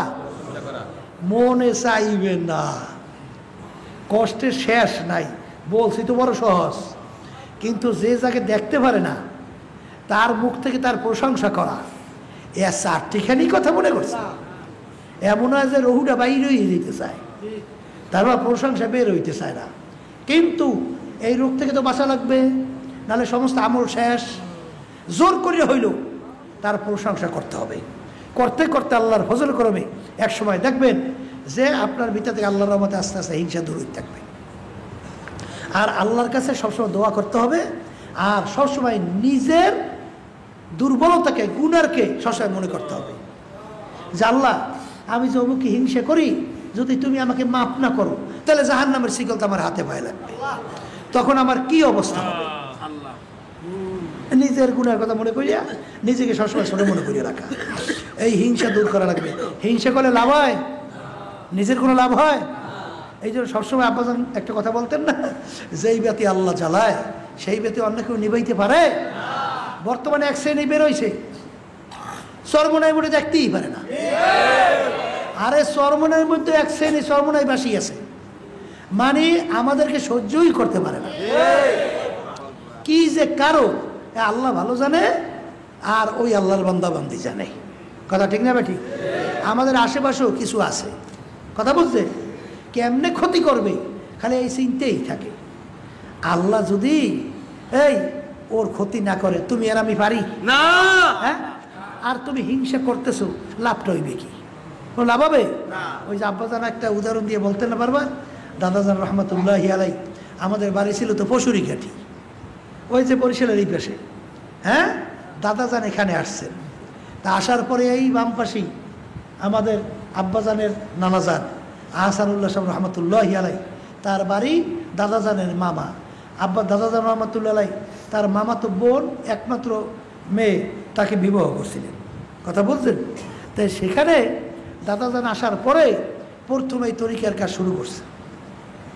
তাই তরিকার কাজ শুরু করার পরে আস্তে আস্তে আল্লাহ রাব্বুল আলামিন মাদ্রাসাও বাড়াইতে আছে, আল্লাহ তরিকাও বাড়াইতে আছে। এখন এই আশেপাশে কিছু হিংসু মোরে সহ্যই করতে পারে না, বিভিন্ন কায়দায় কায়দায় এমন জ্বালাতন শুরু করছে, দাদাজান এক পর্যায়ে বেদিকের মতো হইয়া, তখন আমার নানাজান ছিলেন বড় মেয়া, তাকে বলতেছিলেন যে মানুষের জ্বালায় তো টেকতে পারি না, হিংসার কারণে তো বহু ঝামেলার ভিতরে কষ্টে। তখন বলতেছেন, বেয়া হিসাব, আপনি অস্থির হইয়েন না, আসলে ওরা হিংসা সহ্য করতে পারে না। বলে আপনি আগে ছিলেন বসা, তখন আপনার কান্দার ভিতরে ওরা সাইফে রাখছিল যে আপনি উপরের দিকে না উঠতে পারেন, কিন্তু আল্লাহ রাব্বুল আলামিন আপনাকে আরেকটু উপরে উঠেছে। এখন উপরে উঠার পরে এখন ওরা তো কান্দা পায় না, ধরছে কোমর, এখন কোমর ধরিয়ে রাখছে, কিন্তু আল্লাহ রাব্বুল আলামিন আবার একটু উঠেছে। এখন কোমরও পায় না, এখন পা পাইছে, পা ধরিয়ে টাঙিয়ে রাখছে, কিন্তু আল্লাহ রাব্বুল আলামিন আবার একটু উঠেছে। এখন আর পাও পায় না, এখন লাফায় আর পাও ধরতে চায়, কিন্তু আর কি পাও ধরতে পারে? আর পারবে? তাই যেই বেতে আল্লাহ জ্বালায় সেই বেতে কে নিবি আয়? কিন্তু যারা হিংসামি করছে এদের ইতিহাস তো আমাদের চোখের সামনে, কিছু দুনিয়াতে সম্মানিত হইতে পারে নাই। আর ওদিকে তো আল্লাহ মাফ করুক, যদি তওবা খালেস না কইরে দুনিয়া থেকে বিদায় নেয়, আখেরাত ধ্বংস। কথা ঠিক কিনা? সর্বনাশ এক ধরনের মুজাহিদ, নতুন মুজাহিদদেরকে তাদের কার্যক্রম ভালো থাকলে, তাদের আমল আখলাক ভালো থাকলে সহ্যই করতে পারে না। কিসের মুজাহিদ হয়েছেন আপনি? হ্যাঁ, বরং আপনার নিজে আফসোস করা উচিত ছিল যে আমি এত পুরান মুজাহিদ চরমনাইতে আসছি, কিন্তু আমার আমল আখলাকের যত তারাক্কি, এর সে অল্প সময়ের ব্যবধানে আল্লাহ রাব্বুল আলামিন ওর আমল আখলাক তারাকে অনেক বাড়াই দিয়েছে। এই যে আল্লাহকে শুকরিয়া আদায় করে নিজের দোষ ধরিয়া নিজে সংশোধন হওয়ার চেষ্টা করা বাদ দিয়া ওর পিছনে লাগিয়ে যায়। আছে না নাই? আছে না নাই? এই হিংসা, এই হিংসা একটা রোগ, দূর করতে হবে। আর একটা রোগের নাম এই হুব্বে মাল, হুব্বে মালের মহব্বত, সম্মানের মহব্বত, পদের মহব্বত। আল্লাহ রাসূল সাল্লাল্লাহু আলাইহি ওয়াসাল্লাম বলেন, হুব্বুদ দুনিয়া রাসু কুল্লি খতিয়াতি, সমস্ত গুনার মূলই হলো এই দুনিয়ার মোহ। এই দুনিয়ার মোহের কারণে, মহব্বতের কারণে এই দুনিয়ার সম্পদের কারণেই, এই দুনিয়ার সৌন্দর্যের কারণেই, এই দুনিয়ার অনেক অনেক অনেক ইসের কারণেই আজকে কিন্তু যত গণ্ডগোল, যত মারামারি, যত কাটাকাটি, যত খুন খারাপি, যত কেস কামারি, যত কিছু ঝামেলা, সব হইল এই দুনিয়ার মহব্বত। কথা ঠিক কিনা? এই দুনিয়ার মহব্বতটা এমন একটা রোগ, আল্লাহ রাসূল সাল্লাল্লাহু আলাইহি ওয়াসাল্লাম বলেন সমস্ত রোগের মূল। এক পীর আর এক পীরের দেখতে পারে না। কথা কার নাকা? এই এক খয়রাতি আর এক খয়রাতি দেখতে পারে না। হিংসার মাধ্যমে এক পর্যায়ে এই দুনিয়ার মোহ, যে এই আধিপত্য বিস্তার করতে আছে, আমার আস্তে আস্তে নাম বিলীন হয়ে যাইতেছে। এই সরমনের তরিকে যখন আল্লাহ প্রথম এই প্রচার ঘটায়, এই আশেপাশে আছে না দাদাজান রহমাতুল্লাহি আলাই, মোড়ে বয়ান করতে দিতই না, কোনো যায় বয়ান করতেই দিত না। বহাস করা লাগবে আগে, এরপর বয়ান করতে পারত। আব্বাজান রহমাতুল্লাহি আলাই তিনিও তার জমানায়ও অনেক সময় বয়ান করতেই মোড়ে দিত না। এই সরমনাইকে বলতো যে বেদাতি, দাঁত নাই, অমুক টমুক সমুক, এই বাতিল বাতিল দল, অমুক টমুক সমুক কইয়া বিভিন্ন কায়দায়, এই বিভিন্ন কায়দা করিয়া বয়ানই করতে দিত না। এইভাবে চালাইছে। কিন্তু শোনেন, এগুলো মূলত হইল এই হিংসা আসে দুনিয়ার মোহের কারণে। কিসের কারণে? এই দুনিয়ার মোহ। এই আল্লাহর বান্দারা, পর্দা আলে মা বোনেরা, যখন এই দুনিয়ার মোহটা আসবে তখন সবসময় মনে রাখেন যে আমার গুনার তো কোনো অভাব নাই। আল্লাহ রাব্বুল আলামিন যদি আমাকে মাপ না করেন, ওই জাহান্নামের যে শিকল যদি আমার হাতে পায়ে লাইগে যায়, তখন আমার কি অবস্থা হবে? তখন আমার এই জাহান্নামের মধ্যে কি অবস্থা হবে? এই চিন্তা আপনার আমার দুনিয়া থাকা অবস্থায় করার পরেই কবরে রওনা করা লাগবে। দুনিয়ার মোহ দিয়ে কি করবেন, দুনিয়া দিয়ে কি করবেন? এই জন্য দুনিয়া নিয়ে সবসময় মোরাকাবা করতে হবে। হাকিকত সে তো দুনিয়া বে খবর হ্যায়, দুনিয়া কি নুমাইশ পর নজর হ্যায়। দুনিয়া সম্পর্কে মাঝে মাঝে চক্ষু বন্ধ কইরা মোরাকাবা করা লাগবে। এই দুনিয়া কি, দুনিয়া সাহাবায়ে কেরামদের কাছে কেমন দামি ছিল, আপনার আমার কাছে কেমন মূল্য। আমিনু কামা আমানান নাস, সাহাবায়ে কেরামদের বিশ্বাস যেমন ছিল আমাদের বিশ্বাস তেমন ধরনের থাকা লাগবে। আমি বলি নাই, আল্লাহ বলছেন, আমি শোনাইতে আছি।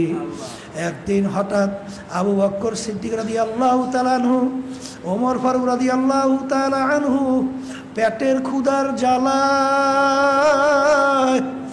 ঘরের ভিতরে থাকতে পারে না। পেটের ক্ষুধা জ্বালায় ঘরের ভিতর থেকে বের হয়ে আসলো।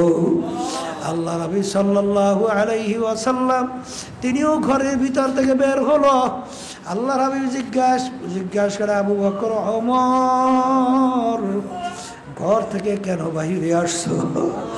আবু বকর ওমর রাদিয়াল্লাহু তাআলা আনহু বলে, হে আল্লাহর হাবিব, হে আল্লাহর রাসূল, পেটের ক্ষুধার জ্বালায় সহ্য করতে না পাইরা ঘরের ভিতর থেকে বের হয়ে আসছি।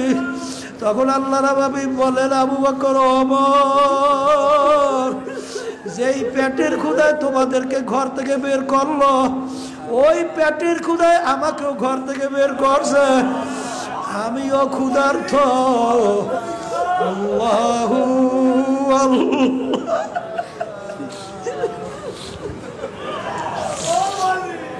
আল্লাহ, हकीकत से तू दुनिया में खबर है,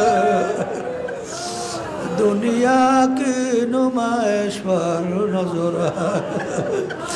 কাফের আল্লাহর হাবিবকে হারে বাদশাহ বানাবার জন্য প্রস্তাব করছিল, আরবের বাদশাহ বানাবার জন্য প্রস্তাব করছিল, এমনকি আরবের বড় ধনী বানাবার জন্য প্রস্তাব করছিল।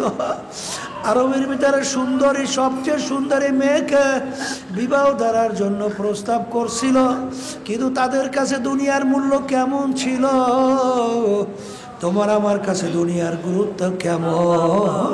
হে আল্লাহর হাবিব সাহাবায়ে কেরাম পেটের ক্ষুধায় ঘরে থাকতে পারে না, ঘর থেকে বের হয়ে আসলো। আল্লাহু আকবার। আল্লাহর হাবিব সাহাবায়ে কেরাম মিল্লা এক আনসারি সাহাবীর ঘরের ভিতরে গেলেন খানা তালাশ করার জন্য। যাইয়ে দেখে সাহাবা আনসারি নাই। ঘরের ভিতর থেকে বলেন আল্লাহর হাবিব এবং ওমর ফারুক রাদিয়াল্লাহু তাআলা, আবু বকর সিদ্দিক রাদিয়াল্লাহু তাআলা আসছে, আমাদের কপাল ভালো, আরে তারা আজকে আমাদের বাড়িতে মেহমান আসছে। এর ভিতরে আনসারি সাহাবা যখন আসলে আইসা খুশিতে ভগবান তখন খেজুর খাওয়াইলেন, বকরি জবাই করলেন, তাদের মেহমানদারি করলেন। এই ছিল তাদের অবস্থান। বলেন আল্লাহ নবী সাল্লাল্লাহু আলাইহি। হে মুসলমান, কোন দুনিয়ার মোহে পড়ছি, কোন দুনিয়ার সম্মানে পড়লাম, কোন দুনিয়ার সম্পদে পড়লাম, কোন দুনিয়ার সৌন্দর্যের পিছনে পড়লাম। আল্লাহ হাবিব সাল্লাল্লাহু আলাইহি ওয়াসাল্লাম একদিন যখন গেলেন, তার মেয়ে ফাতেমা রাদিয়াল্লাহু তাআলা আনহা তার ঘরের মধ্যে যাইয়া দেখে তার নাতিরা পেটের ক্ষুধায় কান্দে। হাসান হুসাইন রাদিয়াল্লাহু তাআলা আনহুমা পেটের ক্ষুধায় কান্দে, আরে ঘরের ভিতরে কিছু নাই। আরে ফাতেমা রাদিয়াল্লাহু তাআলা আনহা তিনিও পেটের ক্ষুধায় কাঁদতো, ওদিকে তার সন্তানেরা পেটের ক্ষুধায় কান্দে। আল্লাহর হাবিব দেখে এইটা কি সহ্য করতে পারে? আল্লাহর হাবিব নাতিদের কান্না সহ্য করতে পারে না। পেটের ক্ষুধায় নাতিরা কান্দে, পেটের ক্ষুধায় কান্দে। আখারে সরদারে দো জাহান মুহাম্মদুর রাসূলুল্লাহ সাল্লাল্লাহু আলাইহি ওয়াসাল্লাম, আরে সরদারে দো জাহান, তিনি অন্যের কাজ করার জন্য ঘর থেকে বের হইয়া গেল। যাকে দিন মজুরি বলা হয়, পরের কামলা দেওয়ার জন্য বের হইয়া গেল। আল্লাহ আপনি আমাকে আমাদের সবাইকে মাফ কইরা দেন। আল্লাহ দুনিয়া এবং আখিরাতের হাকিকত আমাদের বুঝদান করেন। আল্লাহ দুনিয়া এবং আখিরাতের হাকিকত আমাদের ভিতরে বুঝদান করেন। আল্লাহ তিনি যখন এক ইহুদি, আল্লাহু আকবার, আরে কূপের ভিতর থেকে পানি উঠাইতেছে, আল্লাহ রাব্বি বলেন যদি কূপের ভিতর থেকে আমি কাজ করিয়া পানি উঠাইয়া দেই, বালতির বিনিময়ে তুমি কি দেবা? বলে প্রত্যেক বালতির বিনিময়ে চাই না জেনে 2টা করে খাজুর দেব। আল্লাহ রাসূল সাল্লাল্লাহু আলাইহি ওয়াসাল্লাম কূপের ভিতর থেকে পানি উঠাইতেছেন। ওই কূপের ভিতরে যেই বালতি বাঁধা রশি দিয়া, রশিটা ছিল দুর্বল, হঠাৎ রশি ছিঁড়া বালতি যখন কূপের ভিতরে পইরা গেল, ওই খবিস এত বড় জালেম আল্লাহর হাবিবের আল্লাহু আকবার চেহারা মোবারকে আঘাত করলো।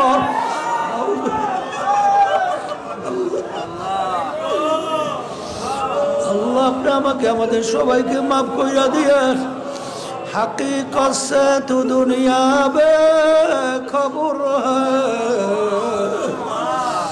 दुनिया की नुमाइश पर नजर है, दरे दुनिया कैसे यार न दीदा,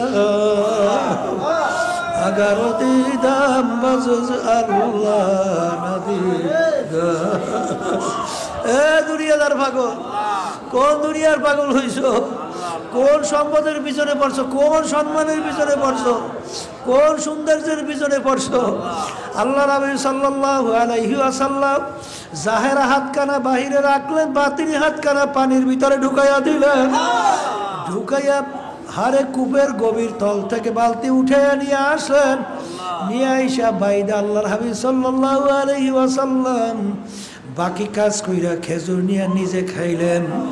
এরপর তার নাতিদের জন্য নিয়ে গেলেন, তার মেয়ের জন্য নিয়ে গেলেন। ওদিকে ইহুদি জালে আর এর ব্যথা সহ্য করতে না পাইরা কোপ দিয়ে হাতকে কাইটা ফেলাইল।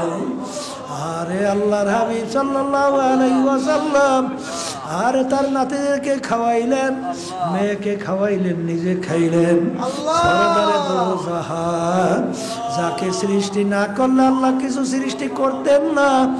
আর তার অবস্থান, দুনিয়ার অবস্থান, তার গুরুত্ব কেমন আল্লাহ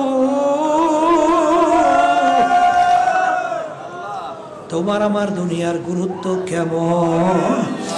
আমার বাজানদেরকে বলবো, যখন নাকি এই অবস্থা হইয়া গেল, ওই ইহুদি হাত তো কাইটে ফেলাইছে, হাতের যন্ত্রণা কি করবে, যখন নাকি ওই কাটা হাত নিয়ে তালাশ করতেছে, শুনছেন মুসলমানদের নবী আর তো আল্লাহর হাবিবের মৌজেজা দেখছে, কূপের ভিতর থেকে কিভাবে বালতি নিয়ে আসলো। যখন ওই কাটা হাত নিয়ে আল্লাহর হাবিবের কাছে গেল, বলতে যে আমি অন্যায় করছি, আপনাকে বিনা অপরাধে আপনাকে আমি মারছি, আপনার তো কোনো দোষ না, আমার রশি ছিল দুর্বল, বালতি পইড়ে গেছে, তো আপনার দোষ না, অন্যায় বাকে আপনাকে আমি আঘাত করছি, এই অপরাধ হিসাবে আমার হাতকে আমি কাইটা বালাইছি, এখন আমার হাতের যন্ত্রণা আমি সহ্য করতে পারি না, এখন আমি কি করব। আল্লাহর হাবিব কাটা হাত নিয়ে ওই কাটা জায়গায় লাগাইয়া আঙ্গুল দিয়ে যখন টান মারল, আবার সেই হাত হয়ে গেল আল্লাহর হাবিবের মুজিজা। এই ছিল তাদের অবস্থান। এই জন্য দুনিয়াদার বাজানদেরকে বলবো, পর্দালে মা বোনরা যারা শুনতেছেন, বাজান মানুষ ভালো হয় যার কলব ভালো, সে মানুষ ভালো। বাজান হিংসা তাকাব্বুর হুব্বে যা হুব্বে মাল, আর একটা রোগের নাম হলো রিয়া, মানুষকে দেখাবার জন্য ইবাদত, বারবার মানুষকে দেখাবার জন্য ইবাদত করে কি লাভ। আল্লাহ রিয়া তো আমারও ভালো লাগে, তোমারও ভালো লাগে, কারণ তাহাজ্জুদের নামাজ যখন আমরা পড়ব, অন্যজন দেখলে দেখতে তোমার আমার ভালো লাগে, কিন্তু মনকে বুঝাও যে মানুষ ভালো লাগলেই বা কি, খারাপ লাগলেই বা কি। আবার রিয়া আসলে ইবাদত ছাইরা দিও না, কারণ রিয়ার জন্য বাজার তার জায়গা হবে জাহান্নাম। আল্লাহ রাব্বুল আলামিন বলছেন, আল্লাযীনা হুম ইউরাউন ওয়া ইয়ামনাউনাল মাউন, আল্লাযীনা হুম ইউরাউন ওয়া ইয়ামনাউনাল মাউন ফাওয়াইলুল লিল মুসাল্লিন, ওই মুসল্লির জন্য জাহান্নাম যারা অন্যকে দেখাবার জন্য ইবাদত করবে। যখন মানুষ দেখে তখন তার নামাজটা কত সুন্দর হয়, তখন তার ইবাদত অন্য কত সুন্দর হয়। যখন মানুষ দেখে না, তখন অনেক সময় নামাজই পড়ে না, অনেক সময় নামাজ অসুন্দর হয়, তখন তার ইবাদত অসুন্দর হয়। এটা মানুষকে দেখাবার জন্য ইবাদত, এইটা রিয়া এক পর্যায়ে, এটাও কিন্তু শিরকি, এটাও কি এক পর্যায়ে কিন্তু গোপন শিরকি। কারণ তুমি মানুষকে দেখাবার জন্য ইবাদত করছো, আল্লাহর জন্য তুমি ইবাদত করো নাই। এইটাকে অন্তর থেকে দূর করতে হবে। আর সবসময় মনকে বুঝাও, রে মন, আমার দোষ, আমার অন্যায় যদি দুনিয়ার মানুষ জানতো, আমাকে সমাজে জায়গা দেওয়া তো দূরের কথা, আল্লাহ আমাকে সমাজ থেকে তাড়াইয়া দিত। আমার মালিক দয়া মায়া করে আমার দোষকে, আমার অন্যায়কে আমার মাওলা গোপন রাখছে। হে আমার দয়ার মালিক, দুনিয়ার ভিতরে যেরকম তুমি আমাদের দোষকে গোপন রাখছো, কিয়ামতের ময়দানে আমাদের দোষকে তুমি গোপন রাখো। কিয়ামতের ময়দানে দোষ গোপন রাখা, কিয়ামতের ময়দানে তুমি আমাদেরকে মাফ কইরা দিও। আল্লাহ, অন্যকে দেখাবার জন্য ইবাদত করিয়া কি লাভ? মানুষ আমাকে ভালো বললেই বা কি, খারাপ বললেই বা কি? কারণ বাজার, দুনিয়ার মানুষ যদি আমাকে মাথায় নিয়ে নাচে, আর আমার মালিক যদি কবরে আমাকে মাফ না করে, এই ফুলের মালা আমার কিছু আসে যায় না। আর দুনিয়ার মানুষ আমাকে যদি সমাজে জায়গা নাও দেয়, আর আমার মালিক যদি আমাকে কবরে মাফ কইরা দেয়, আল্লাহ আল্লাহ আল্লাহ, আমার কিছু আসে যায় না। এই জন্য আমার বাজানদেরকে বলবো, দুনিয়া কিন্তু ক্ষণস্থায়ী, ক্ষণিকের কয়েকদিনের দুনিয়া। আরে আমাকে মানুষ ভালো বললেই বেকার, খারাপ বললেই বাকি। আরে আমার মালিক আমাকে ভালো বলে কিনা, আমার মালিক আমাকে তার খাস বন্ধ হিসেবে কবুল করবে কিনা, এই চিন্তা কইরা কবরে রওনা করা। এই জন্য আমার বাজানদেরকে বলবো অন্তরের রোগ রিয়া দূর করা লাগবে। আর একটা ওজব বলা হয় নিজের কাজে আশ্চর্য হওয়া। আমার বয়ানটা খুব সুন্দর, আজকে আমার বক্তব্যটা খুব সুন্দর হয়েছে, আমার এই কাজটা আজকে খুব সুন্দর হয়েছে, আজকে আমার নেতৃত্বটা খুব সুন্দর হয়েছে। এক কথায় নিজের কাছে নিজে আশ্চর্য হওয়া, এইটা তাকাব্বুরের কাছে কাছে অজব। এই অজবও কিন্তু কলবের একটা রোগ, এইটা কলব থেকে দূর করা লাগবে। আর একটা রোগের নাম হলো লোভ। এই লোভের কারণে কেন মানুষ কিন্তু হারামের ভিতরে লিপ্ত হইয়া যায়। বাজান লোভের কারণে কিন্তু সম্পদ থাকার পরেও বাজান সাদাবাজি করে, টেন্ডারবাজি করে, মানুষের সম্পদ লুটপাট করে, সরকারি মাল লুটপাট করে। এই লোভের কারণে, কথা ঠিক না বেঠিক? লোভের কারণে অনেক সময় পর্দালে মা বোন অনেক আছে, অনেক সময় চুরি করে। বাজান ভালো করে যাই না রাখো, যেই হারাম মালের দ্বারা রক্ত এবং গোশত তৈরি হবে তার জায়গা জাহান্নাম ছাড়া হবে না। কিসের ইমানদার, কিসের মুসলমান, কিসের আল্লাহকে বিশ্বাস করো? যে মুসলমান জীবন থাকতে, হুঁশ থাকতে সে কোনোদিন অন্যের পরের মাল কোনোদিন আত্মসাৎ করতে পারে না, নষ্ট করতে পারে না। বাজান যে করবে ওরা দুনিয়াদার। এই জন্য আমার বাজানদেরকে বলবো, পর্দা আলে মা বোনদেরকে বলবো, আল্লাহর কাছে দোয়া করে, আমিও দোয়া করি। আজকে মাগরিবের রাতের প্রথম দিন যাইতেছে, আমার মালিক আহারে বিশেষ করে রমজানের মাধ্যম 10 দিন বন্দাবান্দিকে স্পেশাল করবে। আল্লাহ, আমার মালিক বড় দয়ার মালিক, আমার মালিক বড় মায়ার মালিক। যদি মাপ চাওয়ার মতো চাওয়া যায় আমার মালিক মাপ করবেন, কোনো সন্দেহ নাই। আল্লাহুম্মা আমিন। আমার দয়ার মালিক, আমার দয়ার মাওলা, আমার মায়ার মাওলা। রমজান মাসের রহমতের 10 দিন চইলা গেল, আজকে মাগফিরাতের প্রথম দিন যাইতে আছে। মালিক আমরা রহমত আপনার পক্ষ থেকে পাইলাম কিনা জানি না। আজকে মাগফিরাতের প্রথম দিন যাইতেছে, মালিক জানি না আমাদের গুনাহ মাফ করাইতে পারলাম কিনা। হে আল্লাহ, তুমি এই তারবিয়াতের মাজলিসের দিকে তাকাইয়া দেখো, কত সাদা দাড়িওয়ালা তোমার বান্দাদেরকে নিয়ে হাত তুললাম, কত তালেবের নিয়ে হাত তুললাম, কত জাকিরি শাকিরি তোমার কাজ বান্দাদেরকে নিয়ে হাত তুললাম। হে আল্লাহ, কত পর্দালে মা বোনদেরকে নিয়ে হাত তুললাম। এর ভিতরে যেই হাত তোমার কাছে পছন্দ, ওই হাতের বরকতে দয়া মায়া করে আমাদের জীবনের গুনাহ মাফ। হে আল্লাহ, হে আল্লাহ, হে আল্লাহ, দয়া মায়া করে আমাদের গুনাহ কথা মাফ করে দাও। হে আল্লাহ, আমাদের গুনাহ কথা মাফ করে দাও। হে আল্লাহ, আমাদের জীবনের গুনাহ কথা মাফ করে দাও। হে আল্লাহ, আপনি আমাদের জীবনের গুনাহ কথা মাফ করে দাও। হে আল্লাহ, আপনি আমাদেরকে ফেরদাউস বেহেশত নসিব করেন। আল্লাহ, আমাদের সবাইকে জাহান্নাম থেকে মুক্তি দান করেন। হে আল্লাহ, হে আমার দয়ার মালিক, আল্লাহ শয়তান ও নফসের ধোঁকা থেকে আপনি আমাদেরকে হেফাজতে রাখেন। হে আল্লাহ, আমরা তো হাত তুলছি জানি না, এই উপস্থিত আমাদের আম্মা আব্বা আত্মীয় স্বজন মুজাহিদের মা বোনেরা অন্ধকার কবরে শুয়ে রয়েছে, তাদের কবরকে বাগান বলা। হে আল্লাহ, আমাদের সকলের মেয়েদেরকে, ছেলেদেরকে, স্ত্রী আত্মীয় স্বজন আমাকে দিনদার হিসেবে কবুল করে না। হে আল্লাহ, আমাদের সকলের মেয়েদেরকে, ছেলেদেরকে হক্কানি আলেম হাফেজ হিসেবে কবুল করে নিয়েন। হে আল্লাহ, আমাদের আত্মীয় স্বজন তামাম দুনিয়ার উম্মতে মুহাম্মাদীকে আপনি দিনদার হিসেবে কবুল করে নিয়েন। আল্লাহ, সব আপনার সবল তো করলাম, দয়া মায়া করে কবুল করে নেন। সুবহানা রাব্বিকা রাব্বিল ইজ্জাতি আম্মা ইয়াসিফুন ওয়া সালামুন আলাল মুরসালিন ওয়ালহামদুলিল্লাহ।